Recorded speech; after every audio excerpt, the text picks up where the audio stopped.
kingdom کی medicine ہے، یہ دوا رطوبات پیدا کرنے والی گدودوں کو تحریک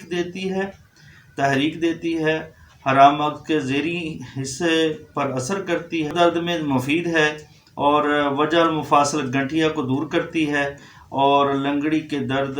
یعنی کہ شاٹیکا درد کے لیے انتہائی مفید میڈیسن ہے، فالجی کمزوری میں نافع ہے، کمر اور ریڑھ کی ہڈی پر ٹھنڈک پیدا کرتی ہے، زیریں کمر اور رانوں پر کچلے جانے جیسا درد ہوتا ہے، رات کو عام جسمانی تھکن کو دور کرتی ہے، کام کاج کھیل کود سے ہونے والی تھکن کو اتارتی ہے، کھلاڑیوں اور ورزش کرنے والوں کی تھکن کو دور کرتی ہے، جسم کو ہلکا پھلکا اور چاقو چوبند کرتی ہے، جنسی اعضاء پر بھی اثر کرتی ہے، مردوں میں بار بار اخراج منی ہوتا ہے اور انکٹھیاوی درد ہوتا ہے، اعضائے تناسل کی کمزوری دور کرتی ہے،